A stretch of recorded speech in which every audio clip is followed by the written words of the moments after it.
Selamat sore, sejawat sekalian. Salam sejahtera. Kita bertemu lagi dalam webinar edukasi dari Rumah Sakit Bina Waluya seri ke-8, di mana saya adalah Dr. Beni Hartono sebagai moderator pada hari ini. Pada sore hari ini kita akan membicarakan mengenai topik yang cukup menarik, ya, yaitu penanganan komprehensif pada pasien-pasien heart failure menggunakan CRT. Dan kita beruntung sekali pada sore hari ini kita ada dua pembicara yang cukup brilian, ya. Pertama adalah Dr. Muhammad Munawar. Kita semua sudah kenal, beliau adalah guru kita semua, ya, founder dari elektrofisiologi dan aritmia di Indonesia, ya. Selamat sore, Dok. Selamat sore, Dr. Beni. Kedua, kita juga kedatangan tamu dari jauh nih, ya, yaitu Dr. Dian Andina Munawar, ya. Beliau ini adalah elektrofisiologi muda, ya, lulusan dari EP Lab di Adelaide, Royal Adelaide di Australia. Sekarang beliau bertugas di Rumah Sakit Lyell McQueen Hospital, Adelaide. Beliau ini adalah putri juga dari Dr. Munawar. Selamat sore, Dr. Andin. Selamat sore, Dr. Beni. Ya. Ya, kan kita juga akan berdiskusi dengan dua panelis. Ini dua panelis ini cukup terkenal juga, ya. Ini Australian Connection kayaknya nih. Dua-duanya juga tiga-tiganya dari Australian, ya, dari lulusan Australian kebetulan, ya. Satu agak jauh nih, Dr. Anggia Lubis. Beliau lulus dari EP Lab di Melbourne, asuhan dari Profesor John Kalman, ya. Sekarang bertugas di Rumah Sakit Umum Pusat Adam Malik sebagai dokter EP di sana. Selamat sore, Dokter Anggia. Sore, Dokter Beni. Ya. Dan kedua adalah Dokter Putra Swi Antara, atau kita sering kenal sebagai Dokter Kadek, ya, panggilannya, ya. Beliau juga lulusan dari Melbourne, Australia, ya, sama institusinya dengan Dokter Anggia, ya. Beliau saat ini bertugas di Rumah Sakit Umum Pusat Sanglah, Bali. Ya. Halo Bali, selamat sore, Dokter. Sore Jakarta dan Adelaide. Topik yang pertama, ya, presentasi oleh Dr. Muhammad Munawar mengenai when do we put CRT. Pada sore hari ini kita bicara mengenai CRT atau singkatan dari Cardiac Resynchronization Therapy. Sebenarnya ini CRT ini dimulai pertengahan tahun 90-an. Kita beruntung di Indonesia pertama kali kita pasang CRT pada tahun 2000.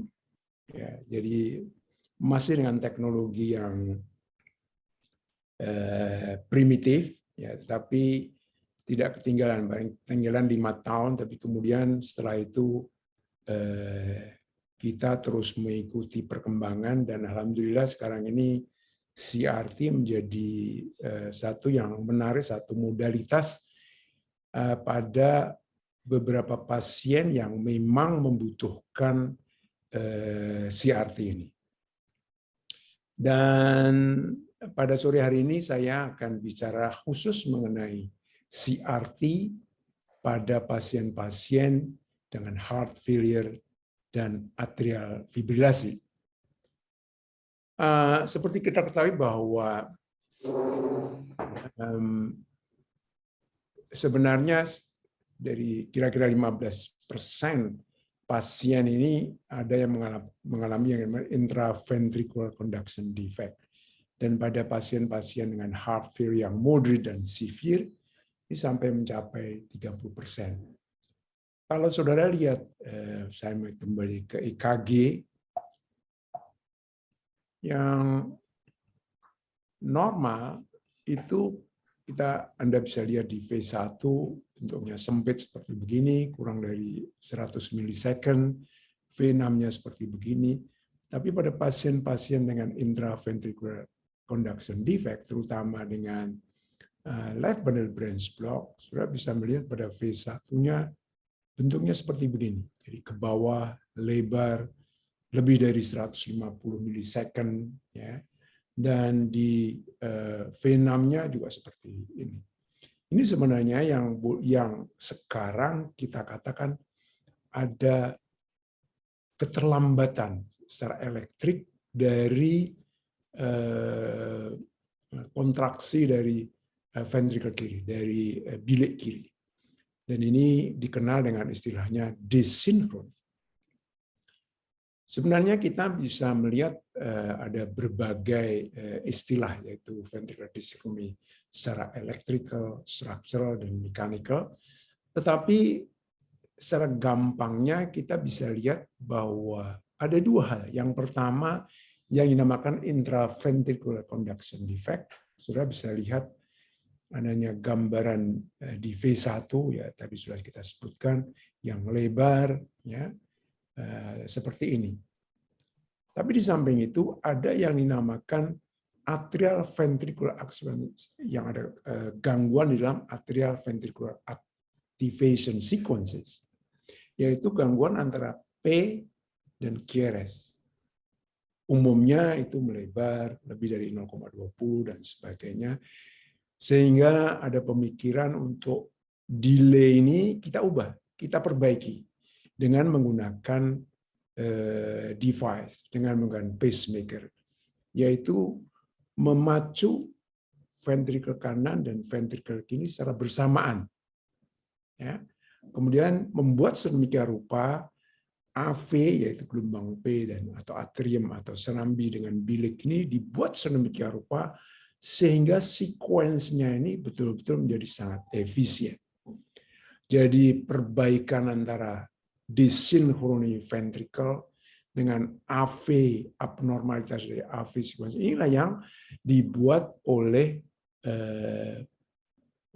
pacemaker yang disebut CRT. Dulu pada awal-awal konsep ini bagi para dokter kardiolog tahun 90-an barangkali sih skeptis, apa masa sih bisa?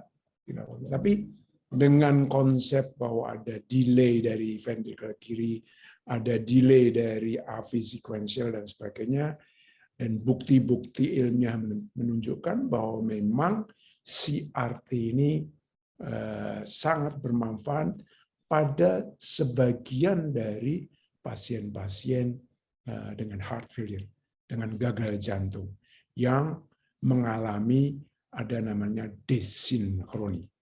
Saya tidak bicara mengenai evidence, tetapi yang kita lihat adalah bahwa apa sih yang biasanya dilakukan. Nanti dari Dr. Anbin barangkali akan memberikan trik and tips bagaimana cara memasangnya.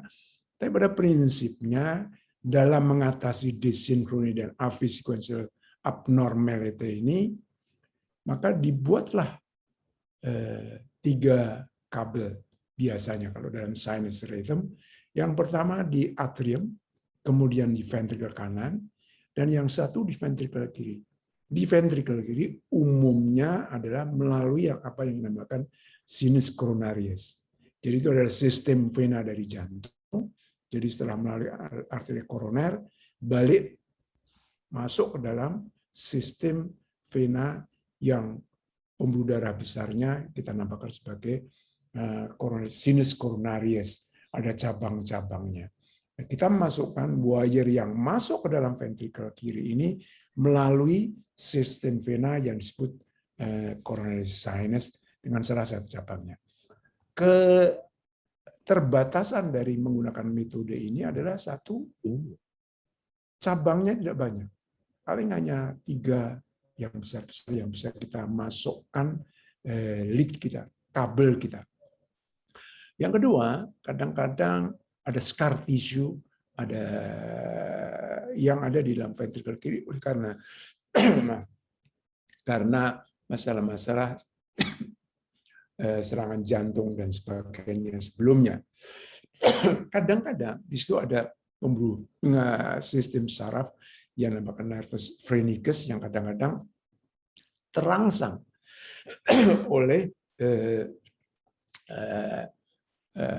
stimulasi di ventricle kiri sehingga terjadi diafragma stimulasi yang tidak menyenangkan pada pasien. Hanya kira-kira 5-6% dari pasien CRT ini tidak dilakukan melalui sinus coronarius, tapi melalui epikardial. Terpaksa harus dibuka dadanya, kemudian dipasang melalui epikardial, karena ahli bedah bisa melihat di mana sinus phrenicusnya, ada nggak scar tissue, dan sebagainya. Ini sekedar mengenai cara kerja, cara kardiak resynchronization therapy. Sebenarnya apa yang dikatakan dalam guideline? Ada 2 guideline yang utama dalam kardiologi, yaitu yang dari ACC, ya, yang seperti ini. Yang rekomendasinya itu biasanya yang pertama adalah pasien-pasien dengan ejection fraction rendah. Ejection fraction ini kemampuan pompa jantung yang rendah, sinus rhythm, LBBB, dan QRS duration, lebarnya QRS yang terjadi di sinkroni ini harus lebih dari 150 milisecond.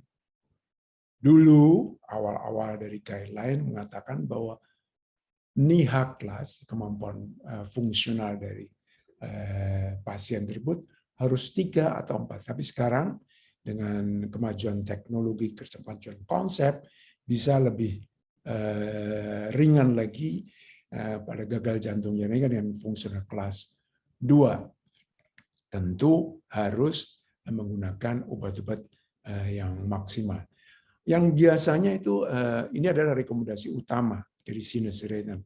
Kita kadang-kadang dalam praktek lupa bahwa ada satu indikasi pada atrial fibrilasi. Atrial fibrilasi ini adalah suatu gangguan irama di serambi kiri terutama, yang bisa menyebabkan stroke, ya, yang pada akhirnya nanti kita bicarakan sebentar bisa menyebabkan heart failure.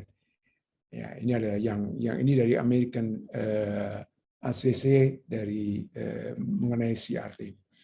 Di European Society juga memberikan yang hampir serupa, ya, itu LBBB, QRS duration lebih dari 150, fungsional kelas 2, dan seterusnya, ejection fraction rendah, dan sebagainya. Dan harus diberikan sesudah medical therapy. Kalau sudah medical therapy nggak mampu, barulah kita memberikan CRT ini pada pasien-pasien yang memang memenuhi syarat untuk dipasang CRT. Nah, ada satu kiat-kiat ya dari yang dimajukan oleh ESC, European Society of Cardiology, adalah bahwa makin besar QRS, pasien makin mendapatkan manfaat yang makin LBBB dan QRS lebar, ya, lalu kemudian wanita juga mendapatkan lebih besar manfaatnya. Bukan berarti laki-laki tidak, tapi umumnya yang non-ischemic cardiomyopathy, LBBB dengan QRS yang sangat lebar lebih dari 150 umumnya memberikan respons yang bagus, bahkan apa yang dinamakan super responder. Makin sempit QRS-nya, makin tidak bermanfaat. Kemudian bagaimana mengenai CRT pada heart failure dan atrial fibrilasi? Kalau kita lihat kembali, kita melihat secara keseluruhan atrial fibrilasi, gangguan irama di serambi, kita kenal adanya paroxysmal yang on and off dari atrial fibrilasi, persisten, harus dilakukan sesuatu dulu, apakah obat atau kardioversi, dan akhirnya kronik permanen ini. Umumnya pada awal palpitasi, gangguan debaran dan sebagainya. Lalu simptomatis sebagai debaran ini on and off. Tapi kalau sudah lama biasanya adjustable, ya, pasien tidak merasa lagi berdebar, tapi justru ini yang berbahaya karena dia tidak merasa ada ancaman yang pada akhirnya pasien dengan atrial fibrilasi ini akan terjadi heart failure karena mekanisme apa yang dinamakan tachycardiomyopathy. Waktu pasien datang pada kita, barangkali heart rate-nya hanya 60 per menit atau 70 per menit, tapi begitu keluar dari ruang pemeriksaan mereka jalan bisa sampai 120. Kalau ini terus-menerus maka akan terjadi heart failure. Yang konsekuensi yang akhir pada pasien ini bisa juga akan terjadi stroke, bukan hanya stroke, kadang-kadang terjadi Parkinsonism, demensia dan sebagainya. Yang ini kalau terjadi pada pasien itu tentu saja tidak hanya menjadi beban bagi pasien, tapi juga keluarganya. Dan ini tentu saja harus kita cegah. Ada bermacam-macam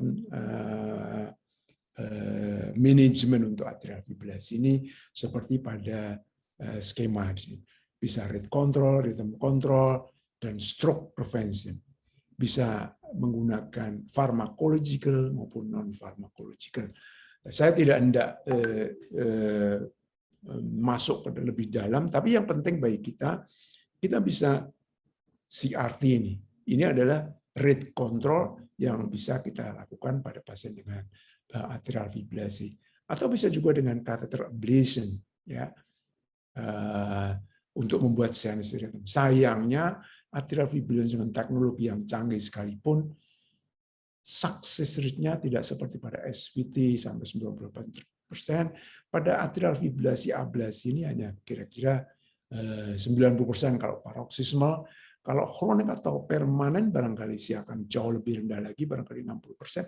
Dan yang lebih penting adalah recurrence risk-nya itu juga cukup besar. 15%, 20%, ada yang mengatakan 30% dan sebagainya. Jadi ini yang menyebabkan kalau sudah dalam kronik atau permanen kita agak sedikit pesimistis. Mungkin ablation, his bundle ablation dengan CRT menjadi pilihan untuk bagaimana frekuensi dari atrial fibrilasi pada pasien-pasien dengan heart failure. Sudah bisa lihat ini dari Korea, ya, penelitian di Korea menunjukkan bahwa prevalensi AF-nya antara 30 sampai 40% dari pasien-pasien dengan heart failure dan pasien-pasien dengan preserved ejection fraction yang normal itu justru mempunyai frekuensi yang lebih tinggi dibanding dengan yang reduced ejection fraction-nya. Ini adalah salah satu contoh yang kita lakukan. Kita lakukan his bundle ablation, ya. Kemudian kita pasang dengan CRT. Kemudian tentu saja kita tetap harus memberikan pencegahan terhadap stroke prevention, apakah dengan obat, antikoagulan, atau dengan teknik-teknik lain. Kebanyakan studi-studi yang dilakukan adalah studi observasional. Ini salah satu studi certified study yang dilakukan di United Kingdom. Dan ini sekitar lebih dari 7.400-an, atrial fibrilasinya sekitar 1.300, dan kalau ini semua dilakukan dengan memasang CRT, jadi hanya 18% dengan atrial fibrilasi, selebihnya adalah sinus rhythm. Kalau saudara lihat hasilnya, maka yang biru ini adalah yang sinus rhythm, yang hijau ini atrial fibrilasi dilakukan his bundle ablation kemudian dipasang CRT, dan yang merah ini adalah yang atrial fibrilasi dengan rate control, dan dipasang CRT. Anda bisa lihat bahwa sinus rhythm dan atrial fibrilasi dengan AV junctional ablation itu total mortality hampir sama. Demikian juga cardiac mortality. Tetapi pasien yang hanya dipasang CRT dengan obat-obatan yang menekan rate control saja itu tidak jauh secara bermakna lebih rendah. Ya. Dan kalau kita akan reverse remodelingnya dari pasien-pasien yang dilakukan AV junctional ablation dan ditambah CRT, ini jelas yang hijau ini lebih bagus. Ya. Kita juga lihat mengenai meta-analisis ini dari Wilton di Kanada, menunjukkan memang kalau dalam sinus rhythm lebih baik dibanding dengan atrial fibrilasi. Atrial fibrilasi mengenai rate response-nya dianggap jauh lebih baik, lebih jelek dibanding dengan sinus rhythm. Ya. mengenai CRT response. Juga mengenai mortalitas itu sinus rhythm jauh lebih baik. Tapi kalau kita lihat antara yang dilakukan AV junctional ablation dengan CRT dibanding dengan yang tidak dilakukan AV junctional CRT, itu jauh lebih baik dengan relatif rate 0,40. Ini jelas hampir barangkali menyamai sinus rhythm. Juga kita lihat dari meta-analisis yang dilakukan Lopez, bahwa mortality, all-cause mortality maupun cardiac mortality itu jauh lebih baik pada AV junctional ablation dengan CRT pada pasien-pasien AF. Ini juga satu meta-analisis yang baru saja dipublikasi tahun 2019 menunjukkan hal yang serupa, ya, bahwa AV junctional ablation dengan CRT itu jauh akan menurunkan mortalitas yang lebih baik dibanding dengan hanya CRT tanpa melakukan AV junctional ablation. Dan bagaimana mengenai guideline? Guideline sudah jelas bahwa kalau ejection fraction pasien dengan AF, ejection rate rendah, HT tidak terkontrol, itu harus dipasang AV, harus dilakukan AV junctional ablation plus CRT. Dan kalau ejection fraction rendah kelas 3 sampai dan 4, KRS-nya lebar, maka kalau memang nadinya rendah dan diharapkan dengan biventricular pacing sampai lebih dari 90 atau 95%, tentu saja tidak perlu dilakukan AV junctional ablation. Tapi kalau tidak, harus dilakukan AV junctional ablation. Nah, kalau KRS-nya sempit, ya kemudian adequate rate control, tentu saja tidak perlu dilakukan AV junctional dan tidak perlu CRT. Tetapi kalau inadequate rate control, harus tetap dilakukan AV junctional ablation plus CRT. Jadi CRT di sini tidak perlu KRS-nya lebar. Jadi kita hanya melakukan tachycardiomyopathy, kita hilangkan, kemudian kita pasang CRT. Kalau dulu pasang pacemaker biasa, dipasang dengan single chamber pacemaker VVI, tapi sekarang guideline-nya harus diberikan CRT. Saya akan memberikan dua contoh case yang kita lakukan di Rumah Sakit Bina Waluya. Mr. S ini datang pada kita sudah dengan heart failure yang fungsional kelas 3 atau bahkan 4, datang megap-megap, lalu kemudian keringat dingin, selalu keringat dingin, dan seminggu sebelum masuk rumah sakit itu nggak bisa tidur. Dia tidur hanya duduk saja. Ya. Lalu riwayat heart failure ini sebenarnya sudah 2 tahun. Tidak ada DM, tidak ada coronary artery disease, sudah dilakukan dengan obat-obat yang cukup adekuat. Ini tanggal 6 Agustus masuk ke rumah sakit kita. Ya. Ini adalah EKG-nya, ya, QRS-nya 136. Ya. Lalu kemudian ini adalah echo-nya. Sudah bisa lihat, ini ejection fraction 21%, EDD 69, ESD 62. Jadi hanya seperti begini, ya. Lalu kemudian masuk kita aggressive treatment, aquaresis, dan dalam waktu 5 hari 20 liter urin output keluar, kasih ACE inhibitor, dan kita rencanakan CRT, AV junctional, dan stroke prevention. Kita lakukan dengan left atrial appendix closure. Ini kita lakukan, ya, AV junctional kita dari aorta, ya, dan saudara bisa lihat ini seperti ini. Jadi kemudian kita CRT started, ya. Ini kita pasang CRT, ya. Hanya 2 kabel saja karena atrialnya tidak kita pasang, ya. Saudara bisa lihat pada waktu di LAO position ini ya letaknya sangat jauh, ya. Kemudian dalam satu tahun saudara bisa lihat gerakannya sudah cukup bagus, ya. Yang tadinya 60 EDD, ESD 62, JM 21, setelah 1 tahun ESD 54, 30, dan 71. Ya, unbelievable. Kalau zaman dulu unbelievable. Ya. Ini kemudian tahun Januari 2019 kita pasang LA closer, ya. Sudah bisa lihat ini dengan Lamax, ya.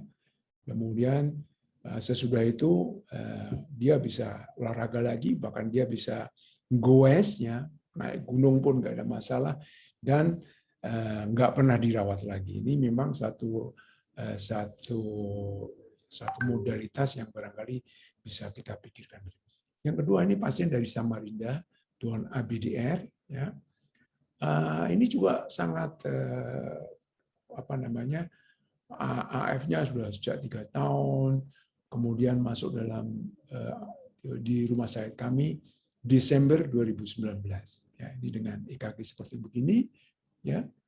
Lalu NT-proBNP 7.000, uriemnya antara 111 sampai 160, kemudian kreatininya antara 3 sampai 4. Ini foto toraksnya, ada pleural effusion, ya, ejection fraction cuma 20, EDD 69, ESD 61, ya.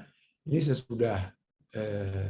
sesudah AV junctional ablation dan CRT, sudah bisa lihat di V1-nya ke atasnya, ini jelas menggambarkan CRT, ya.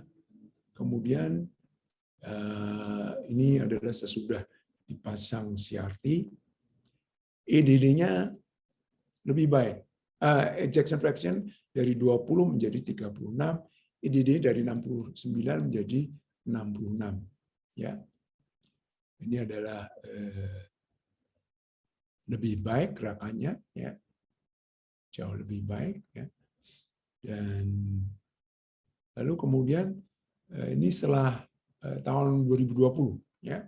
Kemudian baru saja datang pada kita tanggal 16 Juni yang lalu, ini ejection fraction menjadi 42%, ya, walaupun belum normal betul, tapi kalau saudara lihat adalah bahwa gerakannya jauh lebih baik.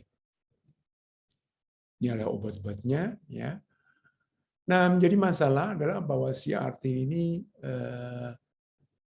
suksesnya kira-kira 94-96%. Ini oleh karena cabang dari sinus koroner tidak bagus, threshold-nya tinggi, ada stimulasi nervus phrenicus, kadang-kadang perlu epicardial pacing. 20 pasien itu tidak non-responder, ya. Jadi kadang-kadang perlu programming. Nah, kalau pada yang tidak memenuhi syarat tersebut, sekarang ini belum sampai di Indonesia, ada yang namanya leadless LV pacing, ya, yang dipasang di dalam left ventricle, ya, di sini, kemudian disinkronkan dengan alat di sini supaya bisa pacingnya bersamaan, bisa kita atur sedemikian rupa sehingga menjadi biventricular pacing atau CRT. Ya, ini walaupun belum banyak hasilnya, ya, tapi ke depan barangkali sih kalau memang tidak bisa kita menggunakan leadless LV pacing. So, Dr. Benny, kalau boleh saya simpulkan bahwa prevalensi AF pada heart failure ini cukup tinggi, 30-40%, dan lebih tinggi pada pasien-pasien dengan heart failure dengan preserved ejection fraction. AV junctional ablation dan CRT implantation pada pasien dengan heart failure dan AF mungkin akan memperbaiki functional status dan mengurangi mortalitas. Leadless LV pacing pada suatu hari nanti akan masuk dan barangkali punya peranan pada pasien-pasien yang tidak kandidat dengan CRT. Close follow up pada heart failure pasien karena dia akan terjadi atrial fibrillasi barangkali sih mungkin harus di-adjust medical management maupun di-upgrade device. Demikian Dr. Benny dan teman-teman. Wassalamualaikum warahmatullahi wabarakatuh.